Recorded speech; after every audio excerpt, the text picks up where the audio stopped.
ورسوله الذي أرسل إلى كافة للناس بشيرا ونذيرا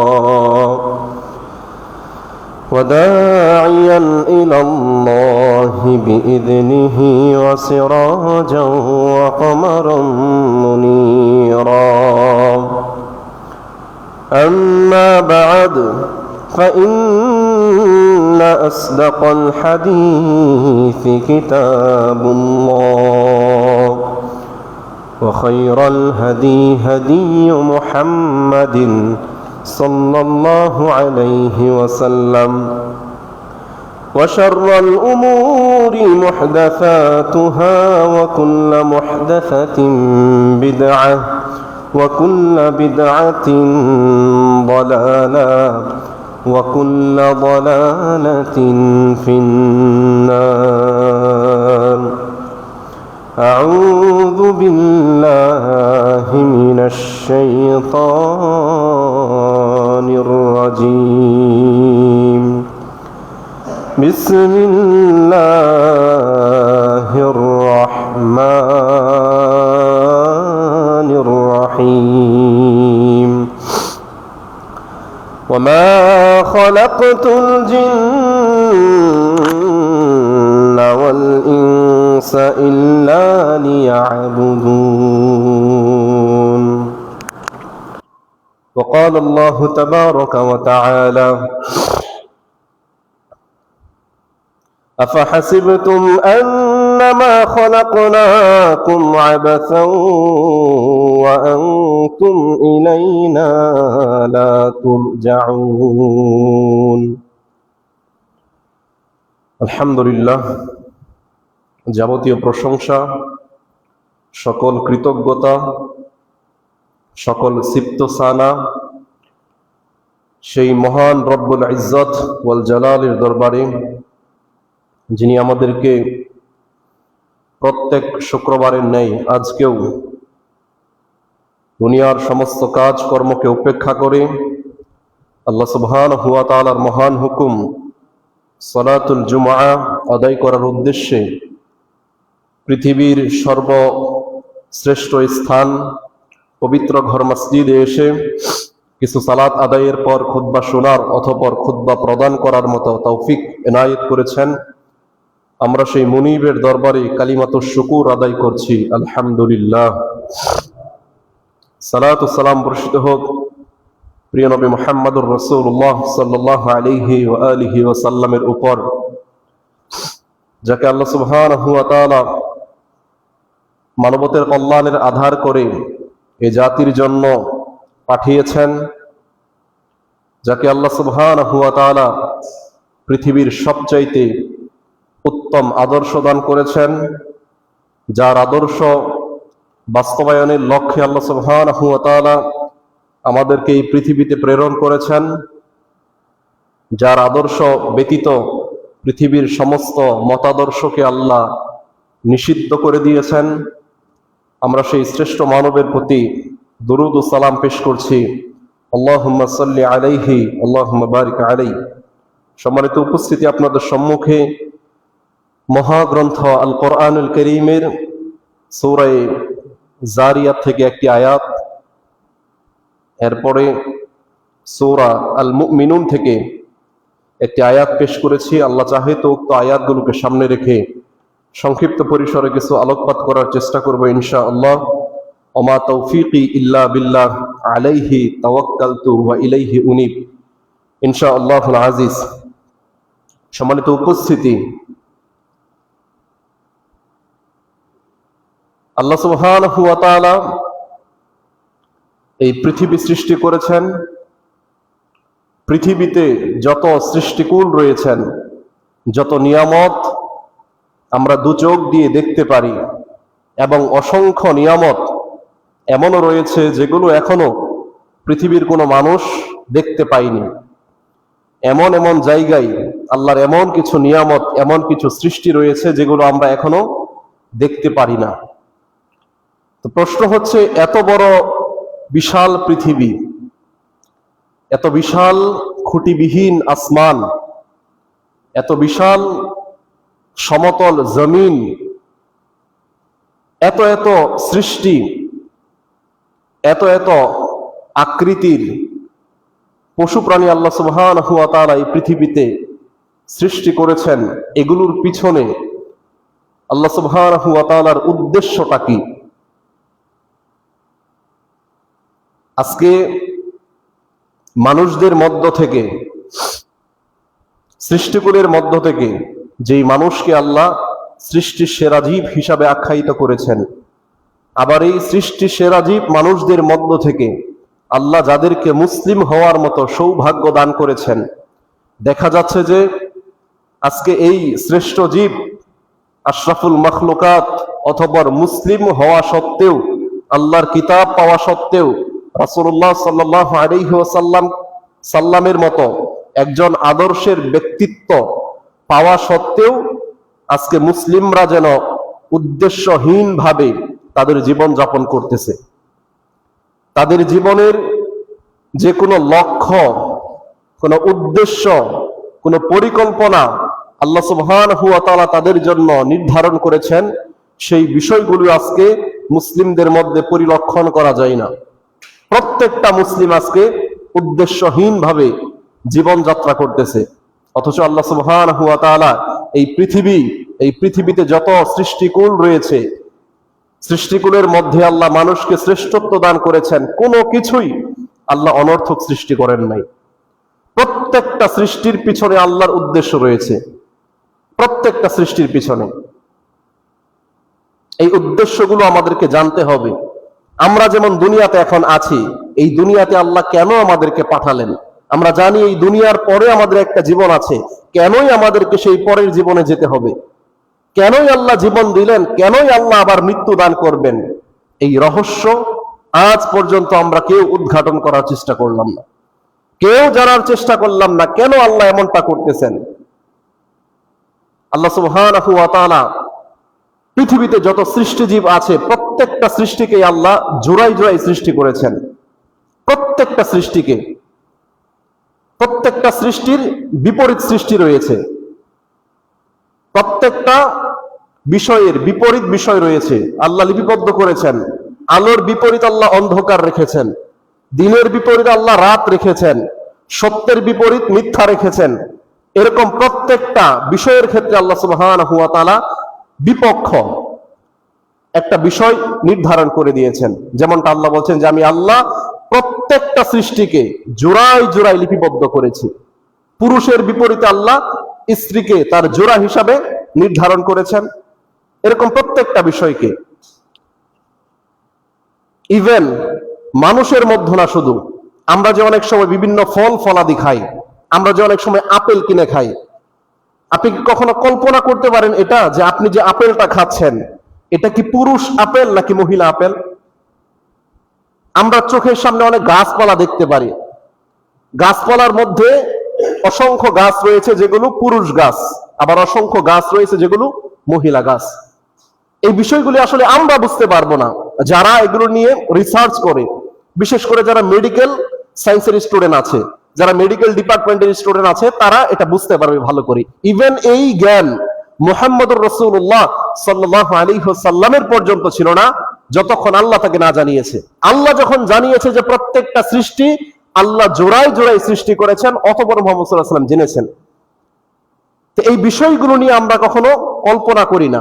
এই যে দুনিয়ার বিপরীত কিন্তু পরকাল রয়েছে। এই যে আমাদের জীবনের বিপরীত কিন্তু মৃত্যু আল্লাহ সুবহানাহু ওয়া তাআলা জোড়া হিসাবে লিপিবদ্ধ করেছেন। কোরআনের একটা আয়াত এত চমৎকার ভাবে আল্লাহ এখানে বিশ্লেষণ করেছেন এই জোড়ার বিষয়ে, যে আয়াতটা আপনারা সূরা বাকারার মধ্যে পাবেন। আল্লাহ বলেন কাইফা তাকফুরুনা বিল্লাহি ওয়া কুনতুম আমওয়াতান ফাআহইয়াকুম সুম্মা ইউমীতুকুম সুম্মা ইউহয়ীকুম সুম্মা ইলাইহি তুরজাউন। আল্লাহ বলেন কাইফা তাকফুরুনা বিল্লাহ, তোমরা কিভাবে আল্লাহকে অস্বীকার করো, ওয়া কুনতুম আমওয়াতা, অথচ তোমরা তো ছিলে মৃত। আল্লাহ বলছেন তোমরা কিভাবে আল্লাহকে অস্বীকার করো অথচ তোমরা ছিলে মৃত। ফাআহইয়াকুম, অতঃপর আল্লাহ তোমাদেরকে জীবিত করেছেন, জীবন দান করেছেন। তার মানে মানুষের এই যে আমরা এখন জীবিত আছি, আমাদের এখন জীবন আছে, আমাদের এখন অস্তিত্ব আছে। আমাদের এমন একটা সময় ছিল যখন আমাদের কোনো অস্তিত্ব ছিল না, আমরা মৃত ছিলাম, আমাদের কোনো সক্ষমতা ছিল না, আমাদের কোনো গেট আপ, কোনো অস্তিত্ব কিছুই ছিল না, আমরা মৃত ছিলাম। এই বিষয়টা শুধু আমরা নয়, মুসলিমরা নয়, বরঞ্চ প্রত্যেকটা নাস্তিকও বিশ্বাস করে যে আমরা একটা সময় কিছুই ছিলাম না। সেই ব্যাপারে আল্লাহ সুবহানাহু ওয়া তাআলা কোরআনুল কারীমের সূরা দাহর, যে সূরাকে আমরা সূরা ইনসান হিসাবে চিনি, আল্লাহ এখানে বলছেন হাল আতা আলাল ইনসানি হিনুম মিনাদ দাহরি লাম ইয়াকুন শাইআম মাযকুরা। আল্লাহ বলছেন, মানুষ তুমি তোমার জীবনের সূচনা লগ্নে একটু লক্ষ্য করো, তাকিয়ে দেখো, যখন তুমি উল্লেখযোগ্য কিছুই ছিলে না, তোমার কোনো অস্তিত্ব ছিল না, অস্তিত্বহীন তুমি ছিলে যখন কিছুই ছিলে না। আর আল্লাহ এখানে বলতেছেন কাইফা তাকফুরুনা বিল্লাহি ওয়া কুনতুম আমওয়াতা। আল্লাহ বলছেন, তোমরা সেই আল্লাহকে কিভাবে অস্বীকার করো অথচ তোমরা ছিলে মৃত, তোমাদের কোনো অস্তিত্ব ছিল না। ফাআহইয়াকুম, অতঃপর আল্লাহ তোমাদেরকে জীবন দান করেছেন, জীবিত করেছেন। তার মানে একটা সময় আমাদের ছিল যখন আমরা ছিলাম কি মৃত। এই দেখেন জোড়াটা দেখেন, আমরা এমন একটা সময় ছিলাম যখন ছিলাম আমরা মৃত, অতঃপর ফাআহইয়াকুম, আল্লাহ আমাদেরকে জীবন দান করেছেন। জোড়া কমপ্লিট।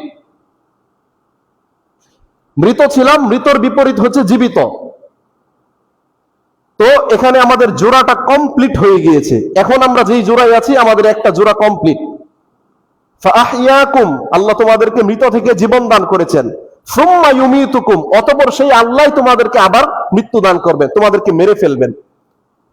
সুম্মা ইউমিতুকুম সুম্মা ইউহয়িকুম, অতঃপর আল্লাহ আবার তোমাদেরকে জীবিত করবেন, আবার আল্লাহ তোমাদেরকে জীবন দান করবেন। এখানে একটা জোড়া হচ্ছে আমরা মৃত ছিলাম, আল্লাহ আমাদেরকে জীবন দিয়েছেন, জোড়াটা কমপ্লিট। তার মানে আমাদের বর্তমান একটা জোড়া কমপ্লিট চলতেছে, সামনে আরেকটা জীবন আছে সুম্মা ইউমিতুকুম, যেখানে আমাদেরকে মৃত্যুবরণ করতে হবে। সুম্মা ইউহয়িকুম, অতঃপর আল্লাহ আবার জীবন দান করবেন। তার মানে দুইটা জোড়া এখানে কমপ্লিট হয়ে যাবে। সুম্মা ইলাইহি তুরজাউন, আল্লাহ বলেন অতঃপর তোমাদেরকে আমি আল্লাহর কাছেই ফিরে আসতে হবে। সুম্মা ইলাইহি তুরজাউন, তার মানে একটা জোড়া অলরেডি আমাদের কমপ্লিট। পরবর্তী যেই জোড়া আছে, যে মৃত্যু, এই মৃত্যুর ব্যাপারে শুধু মুসলিম নয়, প্রত্যেকটা নাস্তিক, ইহুদি, খ্রিস্টান প্রত্যেকেই বিশ্বাস করে। কেউ এটা অবিশ্বাস করে না, অস্বীকার করে না যে মৃত্যুবরণ করতে হবে না, বরঞ্চ প্রত্যেকেই বিশ্বাস করে। শুধুমাত্র নাস্তিক, ইহুদি, খ্রিস্টানরা, মুশরিকরা এখানে 3টা স্টেপ বিশ্বাস করে, কিন্তু 4 নম্বর যে স্টেপ রয়েছে এটা তারা বিশ্বাস করে না। মৃত্যুর পরেও যে একটা জীবন আছে এটা তারা বিশ্বাস করে না, নাস্তিকরা বিশ্বাস করে না। কোন নাস্তিক যদি চায় সে আস্তিক হতে, আল্লাহর প্রতি বিশ্বাস করতে, তার ঈমানটাকে ফিরিয়ে আনার জন্য, এবং কোন মুসলিম যদি চায় তার ঈমানকে আরো দৃঢ় করার জন্য, ঈমানটাকে আরো মজবুত করার জন্য, এই আয়াত তার জন্য যথেষ্ট। এই আয়াতটাই তার জন্য যথেষ্ট। কারণ আল্লাহ বলছেন, তোমরা সেই আল্লাহকে কিভাবে অস্বীকার করবে যেই আল্লাহ তোমরা ছিলে মৃত, তোমাদেরকে জীবন দান করেছেন, অতঃপর আল্লাহ আবার তোমাদেরকে মৃত্যু দান করবেন, আবার আল্লাহ তোমাদেরকে জীবন দান করবেন। সুম্মা ইলাইহি তুরজাউন, অতঃপর তোমাদেরকে তোমার রবের কাছে ফিরে যেতে হবে। তার মানে প্রত্যেকটা সৃষ্টিকে, প্রত্যেকটা বিষয়কে আল্লাহ জোড়ায় জোড়ায় সৃষ্টি করেছেন, প্রত্যেকটা বিষয়কে। শুধুমাত্র ওই 2, 2, 4 এটা জোড়া নয়, বরঞ্চ যেই জিনিসের বিপরীত আরেকটা জিনিস রয়েছে সেটাকে জোড়া বলা হয়। দিনের বিপরীত রাত রয়েছে, অন্ধকারের বিপরীত আলো রয়েছে, পুরুষের বিপরীত নারী রয়েছে, এই প্রত্যেকটা হচ্ছে জোড়া। তো আল্লাহ সুবহানাহু ওয়া তাআলা জোড়া হিসাবে সবকিছু সৃষ্টি করেছেন। এখন এই যে পৃথিবীতে আছেন, যেহেতু পৃথিবী এখন আছে, তার মানে এই পৃথিবীর পরে, দুনিয়ার জীবনের পরে পরকাল বলতে একটা জীবন রয়েছে। এটা হচ্ছে পৃথিবী, দুনিয়ার জীবন এবং পরকালীন জীবনের জোড়া।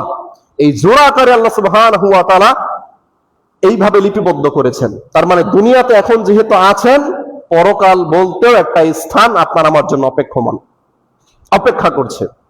এজন্য যেটা বলছিলাম, আল্লাহ সুবহানাহু ওয়া তাআলা এই পৃথিবী অনর্থক সৃষ্টি করেন নাই। পৃথিবীতে যত সৃষ্টিজীব রয়েছে, আল্লাহর যত সৃষ্টি, যত নিয়ামত আমরা দেখতে পারি, কোনো কিছুই আল্লাহ অনর্থক সৃষ্টি করেন নাই। আমরা দেখি অনেক সময় অনেক বাচ্চারা মাটিতে, কাদার মধ্যে বিভিন্ন সময় বিভিন্ন কিছু মাটি দিয়ে, কাদা দিয়ে তৈরি করে আবার তারা ভেঙে ফেলে। এটার কোনো উদ্দেশ্য নেই, এটা কোনো পরিকল্পনা নেই, করতেছে আবার ভেঙে ফেলতেছে। কিন্তু এই যে আজকে আপনারা এখানে যারা জুমার খুতবায় এসেছেন, উদ্দেশ্য ছাড়া এসেছেন? উদ্দেশ্য নিয়েই এসেছেন। এই যে মসজিদ নির্মাণ করেছেন, কেন করেছেন? উদ্দেশ্য ছাড়া? অবশ্যই উদ্দেশ্য রয়েছে, পরিকল্পনা রয়েছে বিদায় একটা ওয়াজ মাহফিলের আয়োজন করেন। কেন করেন? উদ্দেশ্য রয়েছে। বাংলাদেশের বিভিন্ন প্রান্ত থেকে ওলামায়ে কেরাম এসে সেখানে আলোচনা করে। এত দূর থেকে তারা কেন আসে? উদ্দেশ্য নিয়ে আসে। তো আমাদের কোনো কাজ যদি আমরা উদ্দেশ্য ছাড়া করতে না পারি, তাহলে আল্লাহ সুবহানাহু ওয়া তাআলা কোনো কিছুই উদ্দেশ্য ছাড়া করেন না। এটা প্রথমত মনে রাখবেন। আল্লাহর কোন সৃষ্টি অনর্থক নন। আল্লাহ কোন সৃষ্টিকে অনর্থক ভাবে সৃষ্টি করেন নাই। প্রত্যেকটা সৃষ্টির পিছনে আল্লাহ সুবহানাহু ওয়া তাআলার উদ্দেশ্য রয়েছে, পরিকল্পনা রয়েছে। পরিকল্পনার ভিত্তিতে আল্লাহ সুবহানাহু ওয়া তাআলা সবকিছু সৃষ্টি করেছেন। আল্লাহর পরিকল্পনা কত সূক্ষ্ম জানেন? আপনি যে আপনার মায়ের পেটে ছিলেন, আপনার মায়ের পেটে আপনাকে কিভাবে খাওয়াতে হবে এই সিস্টেমটা আপনার মায়ের পেটের মধ্যে কে করেছেন? আল্লাহ সুবহানাহু ওয়া তাআলা করেছেন। আপনি আপনার মায়ের পেট থেকে কিভাবে দুনিয়াতে ভূমিষ্ঠ হবেন এই সিস্টেম কে করেছেন? আল্লাহ করেছেন। দুনিয়াতে আসার পরে আপনি তখন ভাত খেতে পারবেন না, কি খাবেন এই খাবারের ব্যবস্থাপনা, এই পরিকল্পনাও আল্লাহ সুবহানাহু ওয়া তাআলা করে রেখেছে। প্রত্যেকটা মানুষকে আল্লাহ বিভিন্ন অঙ্গ প্রত্যঙ্গ দিয়েছে।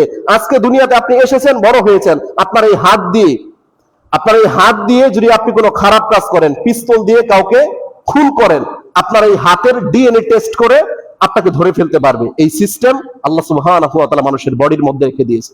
এগুলো আল্লাহর পরিকল্পনা। তার মানে এত কিছু যে রব এত সিস্টেম বডির মধ্যে তৈরি করে রেখেছেন, সেই আল্লাহ আপনাকে আমাকে অনর্থক সৃষ্টি করেন নাই, অনর্থক সৃষ্টি করেন নাই। অবশ্যই অবশ্যই আপনাকে আমাকে সৃষ্টির পিছনে আল্লাহর মহান উদ্দেশ্য রয়েছে, মহান উদ্দেশ্য। তো আসুন আমরা আল্লাহর সেই উদ্দেশ্যগুলো একটু যাচাই করার চেষ্টা করি।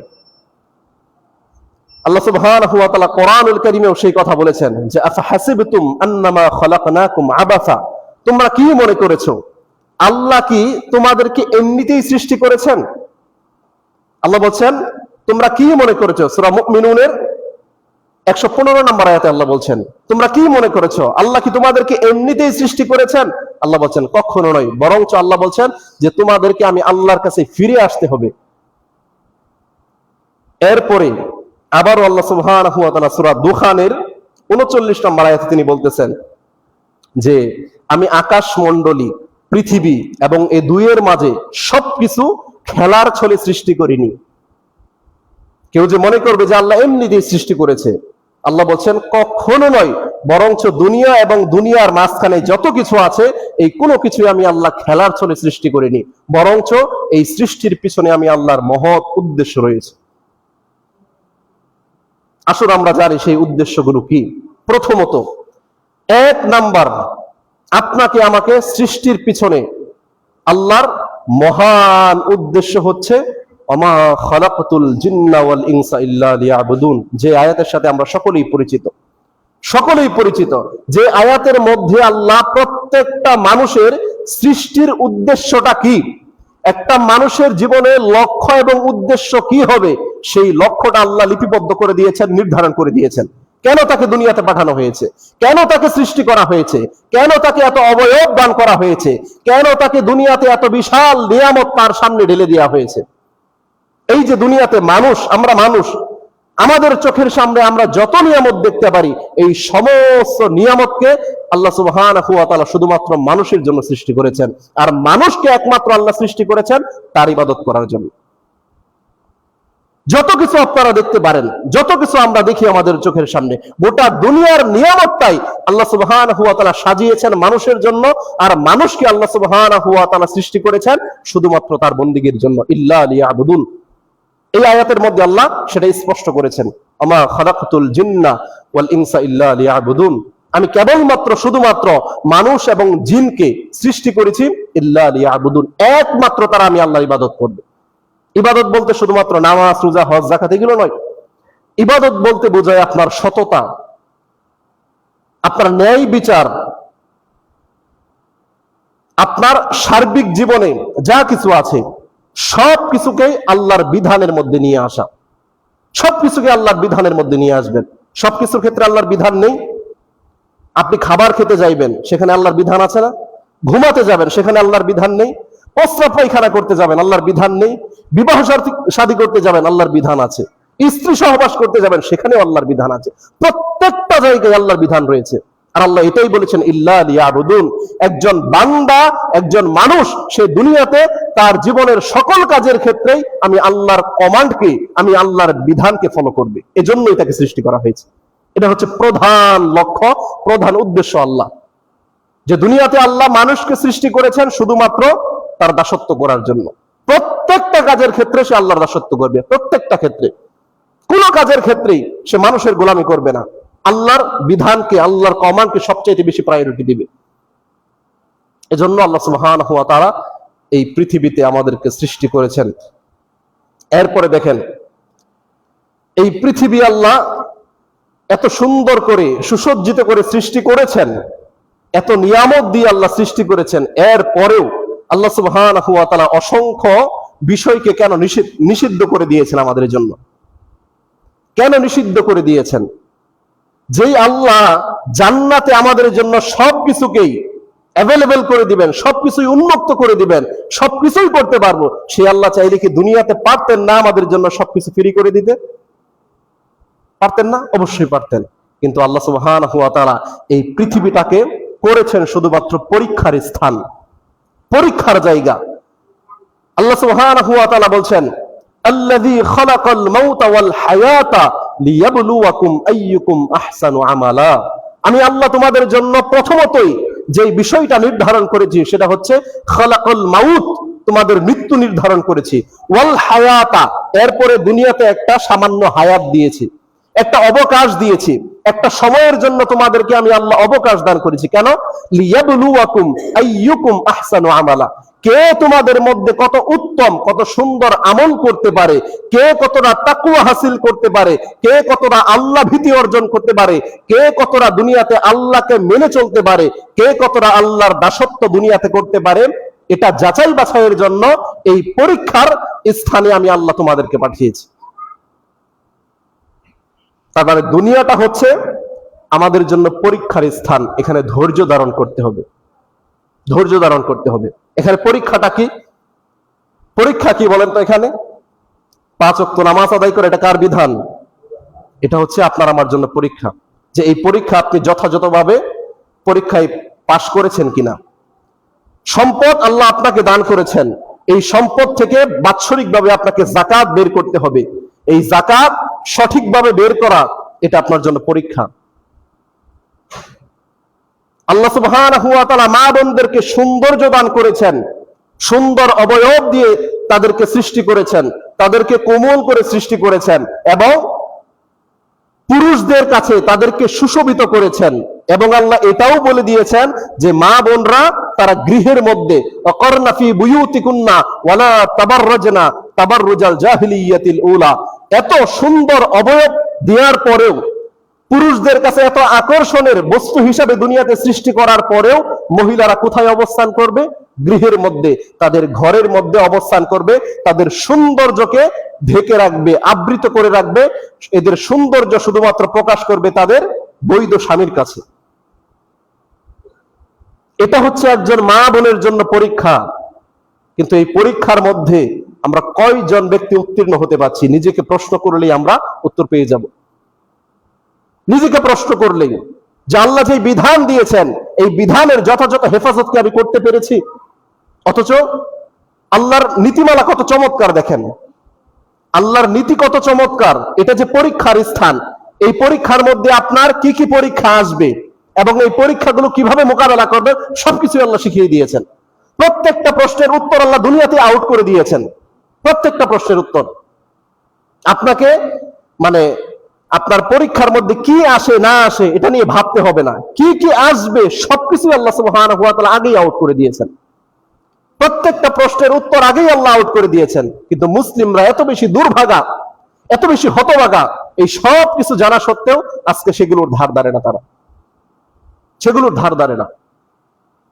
আমি আপনাকে যেটা বললাম, আখিরাতের প্রতি যদি আপনার বিশ্বাস চূড়ান্ত আপনি করতে চান, এটার দৃষ্টান্ত আপনি এই দুনিয়ার জীবনকে দেখে নেন। দুনিয়ার জীবন যেহেতু আছে, পরকালীন জীবনও রয়েছে, কারণ আল্লাহ সবকিছু জোড়াই জোড়াই সৃষ্টি করেছেন, সবকিছু জোড়াই জোড়াই সৃষ্টি করেছেন।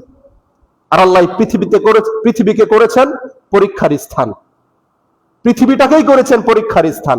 এখানে আপনার পরীক্ষার জন্য আল্লাহ সুবহানাহু ওয়া তাআলা অনেক বিধান দিয়ে দিয়েছেন, অনেক বিধান দিয়ে দিয়েছেন। যেমন দুনিয়ার পরীক্ষার মধ্যে অনেক ধরনের নীতিমালা থাকে, অনেক নীতিমালা থাকে। যে অ্যাডমিট কার্ডের যে রেজিস্ট্রেশন নাম্বার আছে এগুলো আপনাকে পূরণ করতে হবে। যদি এটার মধ্যে 19-20 হয়ে যায় আপনার পরীক্ষার কোনো রেজাল্ট আপনি পাবেন না। তো দুনিয়াটাও আল্লাহ সুবহানাহু ওয়া তাআলা সেইভাবেই সাজিয়েছেন। কিন্তু পরীক্ষার মধ্যে আপনি কোনো ভুল করলে আপনার কোনো ক্ষমা নেই। কিন্তু আপনি যদি দুনিয়াতে ভুল করেন সেটা আপনি চাইলে আবার দুনিয়াতে রিমুভ করতে পারেন, দুনিয়াতে চাইলে আবার মোচন করে নিতে পারেন। কোনো অন্যায় হয়ে গিয়েছে, ভুল হয়ে গিয়েছে এই পরীক্ষার স্থানে, আপনার সময় আছে, এই সময়ের মধ্যে আপনি পরিবর্তন করতে পারেন, চাইলে আল্লাহর কাছে ক্ষমা নিয়ে নিতে পারেন। তো এত ফ্যাসিলিটি, এত সুবিধা, এত ব্যবস্থাপনা রাখার পরেও যারা আজকে মুসলিম হওয়া সত্ত্বেও বিধর্মীদের জীবনযাপন দেখে তাদের অনুসরণ করতেছে, তারা বাস্তবিকভাবেই হতভাগা, দুর্ভাগা। বাস্তবিকভাবেই তারা হতভাগা, দুর্ভাগা। তো এটা মেনে নিতে হবে যে দুনিয়াটা পরীক্ষার স্থান। আল্লাহ সুবহানাহু ওয়া তাআলা পরীক্ষা স্বরূপ এই দুনিয়াতে আমাদেরকে পাঠিয়েছেন এবং এখানে আল্লাহর বিধানগুলোকে যেন আমরা যথাযথভাবে বাস্তবায়ন করতে পারি, সেজন্যই আল্লাহ সুবহানাহু ওয়া তাআলা দুনিয়াতে আমাদেরকে পাঠিয়েছেন। পরীক্ষাটা কি হতে পারে? আল্লাহ সুবহানাহু ওয়া তাআলা বলেন কি কি পরীক্ষা একজন মুসলিমের জীবনে আসতে পারে। ওয়ালা নাবলুওয়ান্নাকুম বিশাইইম মিনাল খাউফি ওয়াল জুই ওয়া নাকসিম মিনাল আমওয়ালি ওয়াল আনফুসি ওয়াস সামারাত। আল্লাহ বলেন ওয়ালা নাবলুওয়ান্নাকুম বিশাইইম মিনাল খাউফ। এই দুনিয়াতে একজন মুসলিম ব্যক্তির জন্য পরীক্ষা হচ্ছে ভয়। আল্লাহ তাকে বিভিন্ন ভয়ের সম্মুখীন করবেন, এটা তার জন্য পরীক্ষা। আমাদের জীবনে অনেক ভয়, ভীতি অনেক সময় অনেক পরিস্থিতিতে আসে না? আল্লাহ বলছেন এটা তোমার জন্য পরীক্ষা। আমাদের জীবনে অনেক হুমকি ধামকি আসবে। আপনি হকের উপর চলতে গেলে, সত্যের উপর চলতে গেলে, ঈমানের উপর চলতে গেলে বাতিলরা আপনার ক্ষতি করার চেষ্টা করবে, আপনাকে ভয় দেখাবে।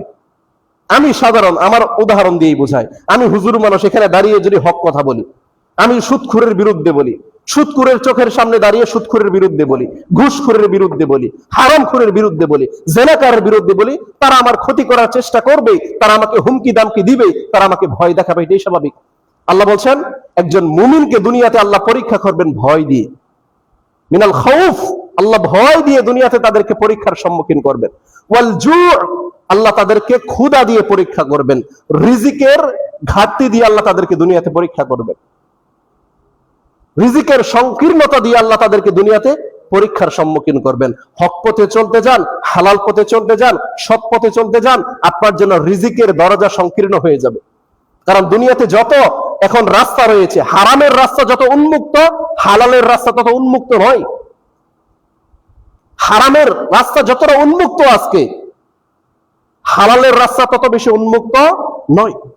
আমি আজকে এখানে ইমামতি করতেছি, আমার রিজিকের জন্য যদি আজকে আমি হালাল পন্থায় একটা অটো কিনে রাস্তা দিয়ে চালাই, আপনাদের মতো মুসলিমরাই সমালোচনা শুরু করে দিবে যে মসজিদের ইমাম সে অটো চালায়। তো এই সমালোচনা এগুলো আমাকে ধৈর্যের সাথে গ্রহণ করে নিতে হবে। আল্লাহ বলছেন তোমাদেরকে মিনাল খাউফি ওয়াল জুই, ক্ষুধা দিয়ে আল্লাহ সুবহানাহু ওয়া তাআলা রিজিকের সংকীর্ণতা দিয়ে পরীক্ষা করবেন দুনিয়াতে। এই রিজিকের সংকীর্ণতা অবস্থায় যদি আপনি পড়ে যান, ওই মুহূর্তে আপনাকে ধৈর্য ধারণ করতে হবে, যেটা পরীক্ষা। আল্লাহ বলেছেন এটা পরীক্ষার স্থান, এবং এই পরীক্ষার মধ্যে এই বিপদগুলি আপনার আসতে পারে, আসবেই। হকের উপর চলতে গেলে আসবেই। আল্লাহ সুবহানাহু ওয়া তাআলা এরপরে মিনাল খাউফি ওয়াল জুই ওয়া নাকসিম মিনাল আমওয়ালি, আল্লাহ আপনাকে সম্পদের ঘাটতি দিয়ে আল্লাহ সুবহানাহু ওয়া তাআলা আপনাকে পরীক্ষার সম্মুখীন করবেন। আল্লাহ সুবহানাহু ওয়া তাআলা আপনাকে বিভিন্ন ফসল ফলাদি দিয়ে পরীক্ষার সম্মুখীন করবেন। আপনি কৃষিকাজ করে খাচ্ছেন, আপনার কৃষিকাজের যত যে আয় উন্নতির উৎস রয়েছে এই সবকিছু ধ্বংস হয়ে যাবে। ওই মুহূর্তে আপনাকে ধৈর্য ধারণ করতে হবে। এই বিপদগুলো মুসলিমের জীবনে আসবে, আর একটা মুসলিম যদি এই মুহূর্তগুলোতে ধৈর্য ধারণ করে নেয়, তার রেজাল্ট কত চমৎকার জানেন? রাসূলুল্লাহ সাল্লাল্লাহু আলাইহি ওয়াসাল্লাম বলছেন যে প্রত্যেকটা মুসলিমের জীবনে বালা মুসিবত আসে এবং তার যে পাপাচারগুলি আছে, অন্যায়গুলো আছে, এগুলোকে মোচন করে দেয়। প্রত্যেকটা মুসলিমের জীবনে যেই বালা মুসিবত, যেই বিপদ আসে, যেই ক্ষতি তার হয়, ওই মুহূর্তে সে যদি ধৈর্য ধারণ করতে পারে এবং বলতে পারে যে আল্লাযীনা ইযা আসাবাতহুম মুসিবা ক্বালু ইন্না লিল্লাহি ওয়া ইন্না ইলাইহি রাজিউন। সে যদি বলতে পারে যে আমরা আল্লাহর কাছ থেকে এসেছি, আল্লাহর কাছে ফিরে যেতে হবে, তাই দুনিয়াতে কি হয়েছে হোক, এই বলে যদি সে ধৈর্য ধারণ করতে পারে ওই মুহূর্তে, রাসূলুল্লাহ সাল্লাল্লাহু আলাইহি ওয়াসাল্লাম বলছেন একেতে তার পাপাচার তো মোচন হবেই, পরবর্তীতে আখিরাতে হাসরের ময়দানে সে আল্লাহর সামনে এমন অবস্থায় দাঁড়াবে, এমন অবস্থায় দণ্ডায়মান হবে যে তার জীবনে আর কোনো ধরনের কোনো অন্যায় পাপাচার থাকবে না। এই সব কিছুকে আল্লাহ দুনিয়ার এই বালা মুসিবতের মাধ্যমে সব কিছুকে মোচন করে দিবে। এটা মুসলিমের জীবনের মর্যাদা, মুসলিমদের জীবনের মর্যাদা। দুর্দশা, এই বিপদ বালা মুসিবত শুধু মুসলিমদের জীবনে আসে নাকি ইহুদি খ্রিস্টানদের জীবনেও আসে? বিধর্মীদের মুশরিকদের জীবনেও তো আসে, কিন্তু তারা তো এই মর্যাদা পাবে না। আপনি আমি মুসলিম হওয়ার কারণে এই মর্যাদা পাবো, যে প্রত্যেকটা বালা মুসিবত, প্রত্যেকটা বিপদ আপদ আসে প্রত্যেকটা মুসলিমের জীবনের পাপাচারকে মোচন করার জন্য। শুধুমাত্র কোন মুসলিম যদি ওই মুহূর্তে ধৈর্য ধারণ করতে পারে, আল্লাহর উপর ইয়াকিন রাখতে পারে, বিশ্বাস রাখতে পারে।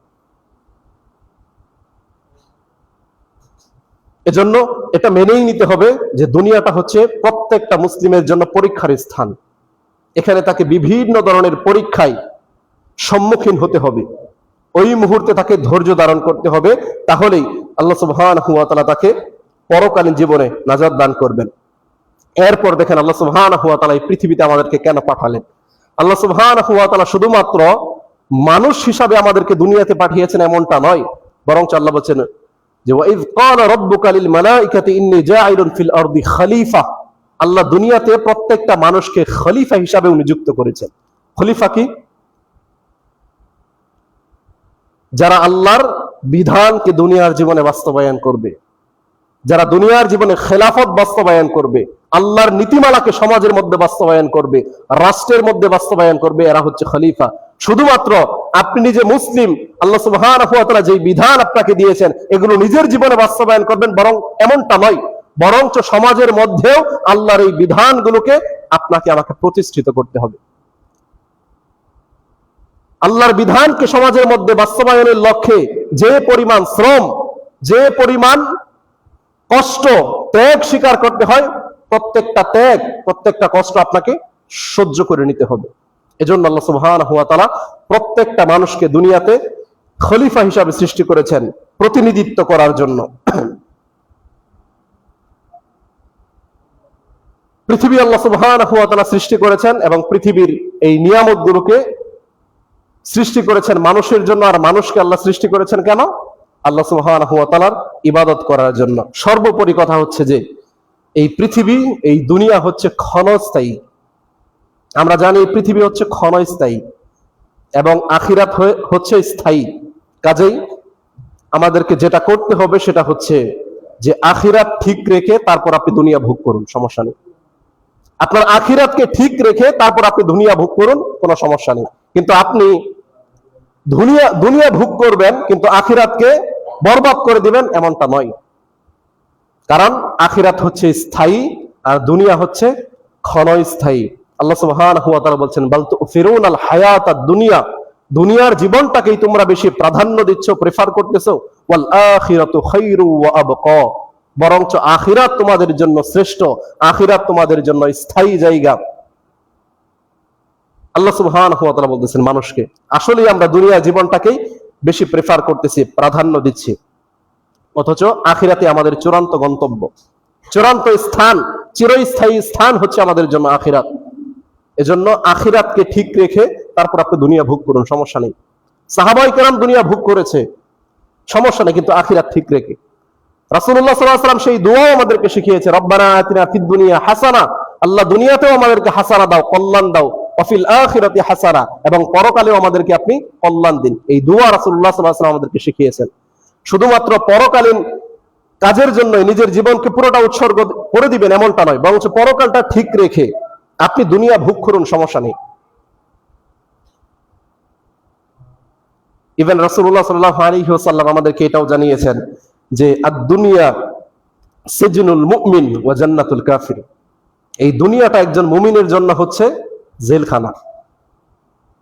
দুনিয়াটা একজন মুমিনের জন্য হচ্ছে জেলখানা, সে চাইলে ওখানে যা কিছু তা করে ফেলতে পারবে না। এবং একজন কাফেরের জন্য হচ্ছে এই দুনিয়াটা জান্নাত, সে এখানে যা ইচ্ছা তাই করতে পারবে। এখন আপনি নিজেকে প্রশ্ন করুন, আপনি যে ওই যে ইহুদি খ্রিস্টানদের অনুসরণ করে ব্রাজিল আর্জেন্টিনা নিয়ে আপনার রাত দিন কাটতেছে, আপনি কোন পথে আছেন বা কোন স্থানের মধ্যে আপনি আছেন? আপনার ধর্ম, আপনার রব তো এই নীতিমালা আপনার জন্য নির্ধারণ করেনি, আপনার শরীয়ত তো আপনাকে এই পারমিশন দেয়নি, বরঞ্চ আপনার শরীয়ত আপনাকে জানিয়েছে ইয়া আইয়ুহাল্লাযীনা আমানু লা তাত্তাখিযুল ইয়াহুদা ওয়ান নাসারা, হে ঈমানদাররা, তোমরা ইহুদি নাসারাকে অনুসরণ করো না, তাদেরকে তোমরা বন্ধু হিসাবে গ্রহণ করো না। মুসলিম সমাজের অধপতন কত বেশি হলে যে ব্রাজিল আর্জেন্টিনার জন্য মারামারি করে নিজেদের জীবন পর্যন্ত বিলিয়ে দিচ্ছে। দেখলাম কিছুদিন আগে একটা ভিডিও দেখলাম, এক ছেলে কারেন্টের লাইনে মনে হয় মারা গিয়েছে, ব্রাজিল আর্জেন্টিনার খেলা নিয়েই তো। আর ওর মৃত্যু আর কুত্তার মৃত্যুর মধ্যে কোনো পার্থক্য আছে? আর বেটা কুত্তা মৃত্যুবরণ করলে তো জাহান্নামে যাবে না, ও মৃত্যুবরণ করার সাথে সাথেই তো জাহান্নাম, ও মৃত্যুবরণ করবে সাথে সাথেই জাহান্নাম। কারণ ইহুদি খ্রিস্টানরা চিরস্থায়ী জাহান্নামী, এবং তাদেরকে যারা অনুসরণ করবে তাদের জায়গাও জাহান্নাম। আর রাসূলুল্লাহ সাল্লাল্লাহু আলাইহি ওয়াসাল্লাম হচ্ছেন জান্নাতের সর্বপ্রথম প্রবেশকারী ব্যক্তি, তাকে যেই ব্যক্তি অনুসরণ করবে তার স্থান অবশ্যই জান্নাত হবে। তো অনুসরণের ব্যক্তি হিসেবে আপনি মেনেই নিয়েছেন ইহুদি খ্রিস্টানদেরকে, আপনার স্থান কোথায় হবে? আস্তাগফিরুল্লাহ ওয়া আতুবু ইলাইহি, লা হাওলা ওয়ালা কুওয়াতা ইল্লা বিল্লাহ। এজন্যই প্রত্যেকটা মুসলিমের জন্য এই দুনিয়াটা জেলখানা। কারণ এই জেলখানার মধ্যে যেই নীতিমালা আছে, এই নীতিমালা মেনেই তাকে চলতে হবে। আল্লাহ এখানে যেই হুদুদ, যেই সীমানা, যেই রেখা দিয়েছেন, এটার উপরেই তাকে চলতে পারবে। সে চাইলেও এটাকে ক্রস করে তার মনমর্জি মতো কিছু করতে পারবে না। যখনই সে এমনটা করবে, তখন তার চরিত্র আর পশুর চরিত্রের মধ্যে কোনো পার্থক্য থাকবে না। ও মানুষ, যে ওর নাম আর মানুষ থাকবে না, ও পশু হয়ে যাবে। আল্লাহ সুবহানাহু ওয়া তাআলা সেই কথা কোরআনের মধ্যে বলেছেন যে উলাইকা কাল আনআম, এরা হচ্ছে পশু প্রাণীর মতো, বালহুম আদল, বরং এরা এর চাইতেও খারাপ। আল্লাহ এই কথা কেন বলেছেন? যাদের চক্ষু আছে দেখেও দেখে না, যাদের কর্ণ আছে শুনেও শুনে না, যাদের বিবেক বুদ্ধি আছে বুঝেও বুঝে না। কে না বুঝে বলেন তো, কে না বুঝে? আমি যদি প্রশ্ন করি এখন যে পৃথিবীর মধ্যে সবচেয়ে শ্রেষ্ঠ কিতাব কোনটা, বলেন পৃথিবীর মধ্যে সবচেয়ে শ্রেষ্ঠ কিতাব কোনটা? আপনার সন্তান এই কোরআন পড়তে পারে, আপনি নিজে পড়তে পারেন? যদি আপনার সন্তানের ব্যাপারে বলা হয় যে দুনিয়ার সব বই পড়তে পারে, সব গ্রন্থই পড়তে পারে, এই গ্রন্থগুলো যেন আরো ভালোভাবে পড়তে পারে, এজন্য দিন রাত ওর পিছনে আপনি টিউশন মাস্টার লাগিয়ে রেখেছেন। কিন্তু আল্লাহর কোরআন, যে কোরআন আপনার সন্তানের জন্য, আপনার জন্য, প্রত্যেকটা মুসলমানের জন্য আল্লাহ সুবহানাহু ওয়া তাআলা ফরজ করে দিয়েছেন, সেই কিতাব আজকে কয়টা মুসলিম শিখেছে বলেন তো? কে না জানে? প্রত্যেকটা মানুষের বিবেক বুদ্ধি আছে, ভালো মন্দ সবকিছুই বুঝে। প্রত্যেকটা মানুষ চোখ দিয়ে ভালো মন্দ দুইটাই দেখতে পারে, প্রত্যেকটা মানুষ কান দিয়ে ভালো মন্দ দুইটাই শুনতে পারে। কিন্তু কে ভালোটা শুনে, কে ভালোটা দেখে, কে ভালোটা গ্রহণ করে তার বিবেক বুদ্ধি দিয়ে? এই শ্রেণীর মানুষ যখন হয়ে যাবেন, বিবেক বুদ্ধি থাকা সত্ত্বেও ভালোটাকে আপনি ভালো হিসাবে জাজ করতে পারবেন না, চোখ দিয়ে দেখার পরেও ভালোটাকে আপনি ভালো হিসাবে গ্রহণ করতে পারবেন না, আপনি জেনে রাখেন আপনার চরিত্র আর পশুর চরিত্রের মধ্যে কোনো পার্থক্য নেই, কোনো পার্থক্যই নেই। এর চাইতেও ভয়ঙ্কর ভাবে আল্লাহ সুবহানাহু ওয়া তাআলা বলছেন যে ওয়াত্তাবা হাওয়াহু, যারা তাদের প্রবৃত্তির অনুসরণ করে, মন যাচাই সেটাই করে ফেলে, আল্লাহর বিধানের তোয়াক্কা করে না যে আমার ধর্মে এটা নিষেধ আছে নাকি এটার আদেশ আছে, এটার তোয়াক্কা যারা করে না, মন যেটা চাই সেটাই করে ফেলে, মন যেটা চাই সেটাই খেয়ে ফেলে, মন যা চাই তার সাথেই সম্পর্ক করে ফেলে, এমনটা যারা করে, ফামাসালুহু কামাসালিল কালব, এদের জীবন আর কুত্তার জীবনের মধ্যে কোনো পার্থক্য নেই, কুত্তার জীবনের মধ্যে কোনো পার্থক্য নেই। বিবেক বুদ্ধি আল্লাহ সবাইকে দিয়েছে, দৃষ্টি শক্তি আল্লাহ সবাইকে দিয়েছে, কর্ণ শক্তি আল্লাহ সবাইকে দিয়েছে। এগুলো থাকার পরেও যারা ভালোকে ভালো হিসাবে গ্রহণ করতে পারে না, মন্দকে মন্দ হিসাবে বাদ দিতে পারে না, এদের জীবন আর পশু প্রাণীর জীবনের মধ্যে কোনো পার্থক্য নেই, কোনো পার্থক্য নেই। আর আপনি জেনে রাখেন আল্লাহ সুবহানাহু ওয়া তাআলা আপনাকে অনর্থক সৃষ্টি করেনি, কোনো কিছুই আল্লাহ অনর্থক সৃষ্টি করেননি। আল্লাহ আপনাকে উদ্দেশ্য নিয়ে সৃষ্টি করেছে, যে উদ্দেশ্যের ব্যাপারে আল্লাহ আপনাকে জানিয়েছেও।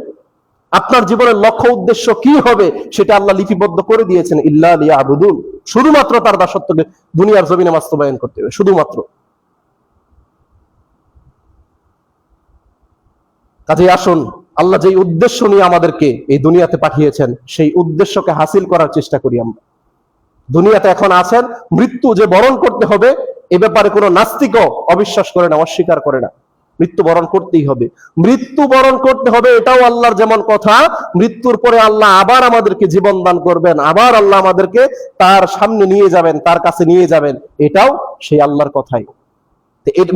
মৃত্যুর প্রতি যদি আপনার ঈমান থাকে, বিশ্বাস থাকে, মৃত্যুর পরেও যে দাঁড়াতে হবে, সেটার প্রতি আপনার বিশ্বাসটা নাই কেন? আরে মুখ দিয়ে বলেন যে বিশ্বাস আছে, মুখ দিয়ে যে বলেন বিশ্বাস আছে, অন্তরে কতটুকু আছে? অন্তরে যদি বিশ্বাস থাকতো সুদ খাইতেন, ঘুষ খাইতেন, মানুষের নামে মিথ্যা তহমত দিতেন? অন্তরে বিশ্বাস নেই, এটা মুখের কথা। অন্তরে বিশ্বাস নেই। বিশ্বাস, ঈমান, আকীদা এটা অত্যন্ত চূড়ান্ত বিষয়, অত্যন্ত গুরুত্বপূর্ণ বিষয়। এটা যার অন্তরের মধ্যে যেভাবে গেঁথে যাবে, সে সেইভাবেই চলবে। আরে দিনের পর যে রাত আছে, এটা যদি আপনাকে মেরেও ফেলা হয়, হত্যাও করে ফেলা হয়, আপনাকে যদি বেঁধে বলা হয় যে দিনের পর রাত নেই, আপনি অবিশ্বাস করবেন? আপনি মুখ দিয়ে বললে আপনার অন্তরকে অবিশ্বাস করতে পারবে যে দিনের পর রাত নেই? আপনার অন্তর অবিশ্বাস করবে না, কারণ আপনার অন্তর দেখে নিয়েছে, আপনি দেখে নিয়েছেন যে দিনের পর আসলে রাত আছে। এটা হচ্ছে বিশ্বাস, আপনার ইয়াকিন। আপনার ইয়াকিন, বিশ্বাস এমন চূড়ান্ত পর্যায়ে চলে গিয়েছে, আপনাকে মেরে ফেলা হলে আপনি বলবেন না যে দিনের পর রাত নেই, কারণ আপনি দেখে ফেলেছেন দিনের পর রাত আছে। তেমনি দুনিয়ার পরেও কিন্তু পরকাল আছে, এই জীবনের পরেও কিন্তু পরকালীন জীবন আছে। সেটা বিশ্বাস কেন করেন না? এই বিশ্বাসটা অন্তরের মধ্যে গেঁথে নেন। দুনিয়াতে সৎ পথে থাকা আপনার জন্য সহজ হয়ে যাবে, আপনার জন্য সহজ হয়ে যাবে। আল্লাহ সুবহানাহু ওয়া তাআলা এই ইসলামটা দিয়ে আমাদেরকে কত বেশি সৌভাগ্যশীল করেছেন, এটা মুসলিমরা আসলে উপলব্ধি করতে পারে না। আমরা অন্তর থেকে যখন ফিল করি আসলে, তখন অন্তর থেকে আল্লাহর প্রতি শুকরিয়া আসে, অন্তর থেকে শুকরিয়া আসে। এই নিয়ামত বলে দিয়ে আল্লাহ যে আমাদেরকে কিভাবে সৌভাগ্যবানদের অন্তর্ভুক্ত করেছেন, আমরা বোঝার চেষ্টা করি না। আল্লাহ বলছেন, আল্লাহ সুবহানাহু ওয়া তাআলা বলছেন, আল ইয়াউমা আকমালতু লাকুম দীনাকুম ওয়া আতমামতু আলাইকুম নি'মাতি ওয়া রাদিতু লাকুমুল ইসলাম দীনা। আল্লাহ এই ইসলামের প্রত্যেকটা বিধানকে নিয়ামত বলেছেন। আর এই নিয়ামতের রেজাল্ট কত চমৎকার আপনি জানেন? এই নিয়ামতের রেজাল্ট দুনিয়াতে আল্লাহ সুবহানাহু ওয়া তাআলা আপনাকে দিতে পারবে না। আর দুনিয়ার একটা সামান্য একটা প্লেয়ার, একটা খেলোয়াড় যদি খেলার মধ্যে ভালো খেলে, 90 মিনিটের একটা ফুটবল খেলায় যদি একটা প্লেয়ার ভালো খেলতে পারে, তাকে ওই দেশের সরকার তাকে উপহার দেয় 1 কোটি টাকার একটা ফ্ল্যাট দিয়ে দেয় তার খেলার জন্য, সে ভালো খেলেছে বিধায়। আর আপনার রব আপনার জন্য কি পুরস্কার রেখেছেন আপনি কল্পনা করতে পারবেন না। রাসূলুল্লাহ সাল্লাল্লাহু আলাইহি ওয়াসাল্লাম বলছেন কি, রাকাআতুল ফজরি খায়রুম মিনাদ দুনিয়া ওয়া মা ফিহা। ফজরের সালাতের পূর্বে 2 রাকাত সুন্নত, এই 2 রাকাত সুন্নত যেই ব্যক্তি আদায় করবে, আল্লাহ সুবহানাহু ওয়া তাআলা তাকে কি দান করবেন? দুনিয়াতে তেমন কিছুই নেই। আল্লাহ বলছেন, রাকাআতুল ফজরি খায়রুম মিনাদ দুনিয়া ওয়া মা ফিহা। এই 2 রাকাত ফজরের সুন্নাত সালাতের মর্যাদা আল্লাহর কাছে এত বেশি, দুনিয়া এবং দুনিয়ার মাঝখানে যা কিছু আছে এই সব কিছুর চাইতে আল্লাহর কাছে এই 2 রাকাত সালাত উত্তম। আল্লাহ কিভাবে দিবেন আপনাকে পুরস্কার, জাযা, প্রতিদান আল্লাহ কিভাবে দিবেন? দুনিয়াতে নেই। আল্লাহ বলছেন, দুনিয়াতে যা কিছু আছে এর চাইতেও শ্রেষ্ঠ। আর আপনি দুনিয়াতে একটু ভালো খেলে দেখতেছেন যে একটা প্লেয়ার একটু ভালো খেলে 1 কোটি টাকার একটা ফ্ল্যাট পেয়ে গিয়েছে, আপনি ভাবতেছেন এটাই দুনিয়ার সফলতা। আরে সামান্য 2 রাকাত সুন্নত সালাতের মর্যাদা যদি আল্লাহর কাছে এত বেশি হয়ে থাকে, তাহলে ফরজ সালাতের মর্যাদা আমি তো মনে করি পৃথিবীর যত আলেম ওলামা আছে সবাই মিলেও রিসার্চ করেও তারা বের করতে পারবেন আল্লাহ এটার বিনিময় কি দিতে পারেন, কি দিতে পারেন। কিন্তু সেই হতভাগা মুসলিমরা কি আজও বুঝে এগুলি? তাদের বিবেক পর্যন্ত এই কথাগুলো কি পৌঁছায় আদৌ? আস্তাগফিরুল্লাহ ওয়া আতুবু ইলাইহি, লা হাওলা ওয়ালা কুওয়াতা ইল্লা বিল্লাহ। আপনি জানেন না যে আল্লাহ সুবহানাহু ওয়া তাআলা আপনার এই কাজগুলোর মধ্য দিয়ে আপনার নাজাতের ফয়সালা করে রেখেছেন। পক্ষান্তরেই আপনি যদি এটার উল্টা চলেন, আপনাকে বলা হয়েছে পায়জামা লুঙ্গি টাকনার উপরে পরার জন্য, আপনি শুধুমাত্র 4 আঙ্গুল কাপড় আপনার টাকনার নিচে পরিধান করবেন, বিনিময়ে এখানেই আপনার জন্য জাহান্নাম। আরে যে আল্লাহ জান্নাতের মধ্যে আপনি কাপড় পায়ের নিচে লেলিয়ে ঝুলিয়ে পড়বেন সেটা আপনার জন্য বৈধ করে দিয়েছে, সে আল্লাহ দুনিয়াতে আপনার জন্য 4 আঙ্গুল কাপড় শুধুমাত্র টাকনার নিচে পড়বেন এটা জায়েজ করে দিতে পারতো না? আপনি বুঝেন না কেন?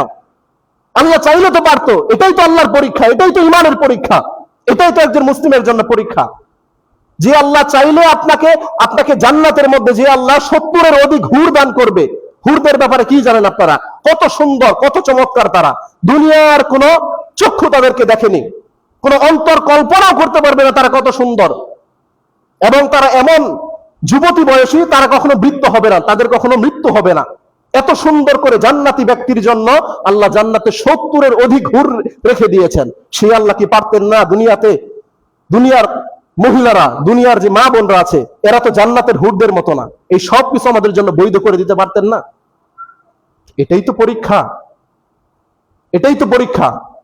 এই পরীক্ষাটা বুঝেন না কেন? জান্নাত আল্লাহ কেন সাজিয়েছেন, কেন রেখে দিয়েছেন? আল্লাহ বলছেন, তিলকাল জান্নাতুল্লাতী নূরিসু মিন ইবাদিনা মান কানা তাকিয়া। জান্নাত আল্লাহ সুবহানাহু ওয়া তাআলা একমাত্র সাজিয়েছেন মুত্তাকিদের জন্য, যারা আল্লাহকে ভয় করে চলে। আল্লাহর ভয় বলতে, যখনই একটা খারাপ কাজ করতে যাবেন, একটা অবৈধ নারীর সাথে কথা বলতে যাবেন, আল্লাহর ভয় অন্তরের মধ্যে আনতে হবে যে এই নারীর সাথে কথা বলা আল্লাহ আমার জন্য হারাম করে দিয়েছেন, অবৈধ করে দিয়েছেন, নাজায়েজ করে দিয়েছেন। এটা আল্লাহর ভয়। এই ভয় যারা করতে পারবে দুনিয়াতে, আল্লাহর ভয় নিয়ে আল্লাহর প্রত্যেকটা নিষেধ কিছু বিষয় থেকে নিজেকে হেফাজত করতে পারবে, আল্লাহ এদেরকে জান্নাত দিবে।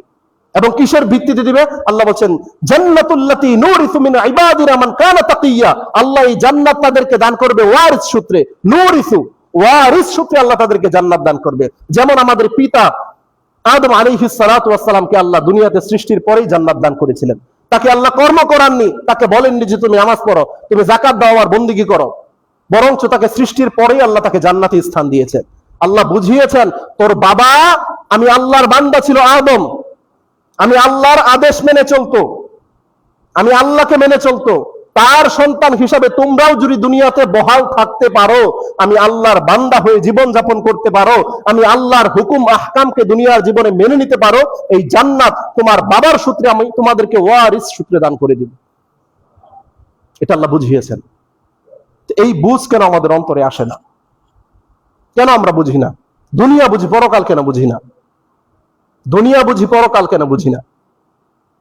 তাই আসুন, আল্লাহ যেই লক্ষ্য আমাদের জন্য নির্ধারণ করে দিয়েছেন, যে জন্য আল্লাহ সুবহানাহু ওয়া তাআলা দুনিয়াতে পাঠিয়েছেন, সেই লক্ষ্য বাস্তবায়নের লক্ষ্যে আমরা কাজ করে যাই। ইল্লা লিয়াবুদুন, প্রত্যেক ক্ষেত্রে আল্লাহর বিধানকে ফলো করি, প্রত্যেকটা ক্ষেত্রে আল্লাহর নীতিমালাকে, আল্লাহর কমান্ডকে ফলো করি। এই একমাত্র লক্ষ্য নিয়েই আল্লাহ এই সামান্য দুনিয়ার জীবনে আমাদেরকে একটা অবকাশ দিয়েছেন। এটাই দেখবেন আল্লাহ, কার কর্ম ভালো, কার কর্ম খারাপ, কে কত তাকওয়া অবলম্বন করেছে আর কে কত আল্লাহর নাফরমানি করে চলেছে, এটা দেখার জন্যই আল্লাহ এই সামান্য সময়টা দিয়েছেন। এই সামান্য সময়টা আসুন আমরা আল্লাহর দেয়া হুকুম আহকামকে যথারীতি বাস্তবায়নের পিছনে আমরা ব্যয় করি। আল্লাহ সুবহানাহু ওয়া তাআলা আমাদের সকলকে সেই তৌফিক দান করুন। আল্লাহুম্মা আমিন। আমরা যেই কথাগুলি বললাম, বিশেষ করে প্রত্যেকটা